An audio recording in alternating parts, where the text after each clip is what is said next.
السلام علیکم ورحمۃ اللہ وبرکاتہ اما بعد فاعوذ باللہ من الشیطان الرجیم بسم اللہ الرحمن الرحیم۔ کیا عورت حالت حیض میں قرآن پاک پڑھ سکتی ہے؟ اس کا بہت ہی سمپل جواب ہے کہ حالت حیض ہو یا نفاس کی حالت ہو، دونوں ایک جیسی ہوتی ہیں عورت کے لیے، تو اس میں وہ قرآن پاک نہیں پڑھ سکتی۔ وہ اس لیے قرآن پاک نہیں پڑھ سکتی کیونکہ عورت ناپاک ہوتی ہے، اس کے جسم سے نکلنے والا خون یعنی بلیڈنگ وہ اس کے لیے ناپاک ہے، تو اس لیے جب تک وہ غسل نہیں کر لیتی تو وہ تب تک قرآن پاک کو ہاتھ نہیں لگا سکتی اور نہ ہی قرآن پاک کی تلاوت کر سکتی ہے۔ اس کی دو صورتیں ہیں کہ جب بھی عورت نے قرآن پاک پڑھنا ہے، کوئی مجبوری ہے، جیسا کہ آپ کہیں قرآن پاک کی کلاس لے رہے ہیں یا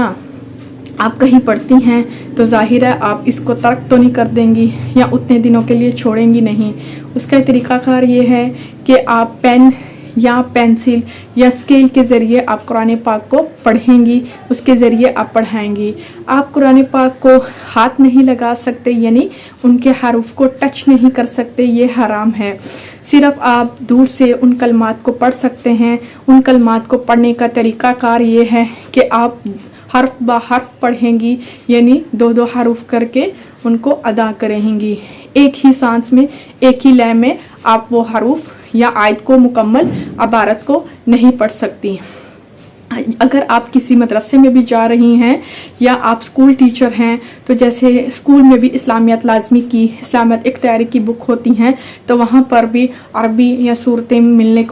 پڑھنے کو ملتی ہیں، تو ان صورتوں میں بھی آپ ان کو اسی طرح ہی اسی ترتیب سے لڑکیاں یا ٹیچر حضرات جو ہیں ان کو اسی طریقے سے پڑھیں گی، باقاعدہ اس کو ایک عبارت کی شکل میں نہیں پڑھ سکتے۔ دوسرا، جیسے کہ ہاتھ لگانے کی بات ہے کہ ہاتھ نہیں لگا سکتے، بہت زیادہ آپ کو مجبوری ہے تو آپ ہاتھ لگائیں گے، وہ بھی کس طرح؟ کسی ٹیشو سے، کسی کپڑے سے، کسی پاک کپڑے سے، ٹیشو سے یا کسی مطلب کہ غلاف سے اس کو پکڑیں گی اور فوراً سے جس کو چاہیے اس کو دے دیں گی، یا کہیں آپ نے شفٹ کرنا ہے، صفائی ہو رہی ہے تو آپ اسے تھوڑی دیر کے لیے اٹھا سکتی ہیں، لیکن مکمل آپ اس سے پکڑے نہیں رکھیں گی اور نہ ہی اسے زیادہ دیر کے لیے ٹچ کر سکتی ہیں۔ دوسری بات یہ کہ اگر آپ نے مطلب اس کو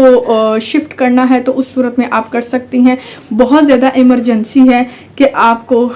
قرآن پاک پڑھاتے ہوئے بتانا پڑا ہے تو آپ مکمل قرآن پاک کی کتاب کو ہاتھ نہیں لگا سکتی، جبکہ کوئی قاعدہ یا سپارہ ہو تو ان ٹچ آپ کا ہاتھ لگ جائے تو اس پہ آپ گناہ نہیں ہے مطلب، تو آپ اس پہ لیکن اپنے دل میں معافی کا اعتراف کر سکتی ہیں، اس میں کوئی مسئلہ نہیں ہے۔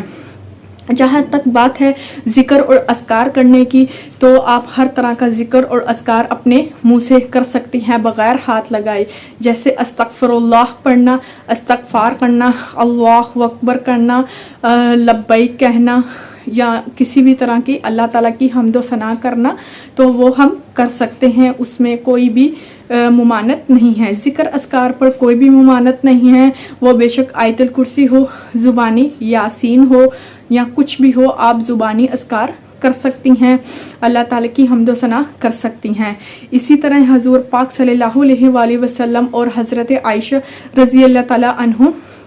حج کے لیے گئے ہوئے تھے، اور وہاں پہ حضرت عائشہ ایک پلر کے اوپر آرام سے بیٹھی ہوئی تھیں، تو حضور پاک صلی اللہ علیہ وآلہ وسلم نے آ کر پوچھا کہ اے عائشہ تمہیں کیا ہوا ہے، تم اس طرح سے کیوں اداس بیٹھی ہو؟ تو حضرت عائشہ نے جواب دیا کہ اے حضور پاک صلی اللہ علیہ وآلہ وسلم کہ مجھے حیض آ گیا ہے، تو میں اس لیے اداس ہوں کہ میں تو آپ کے ساتھ اس حج کو مکمل کرنا چاہتی تھی، تو اب میں کیا کروں؟ تو آپ صلی اللہ علیہ وآلہ وسلم نے فرمایا تو اس میں پریشانی کی کوئی بات نہیں ہے، تم پریشان کیوں ہو؟ تم باقی ذکر و اذکار تو کر سکتی ہو، طواف چھوڑ کے باقی تمام کام تم کر سکتی ہو، یعنی عمرہ میں سعی کرنا یا اس میں پڑھنے والی تلبیات کچھ بھی ہے، اللہ اکبر اللہ اکبر،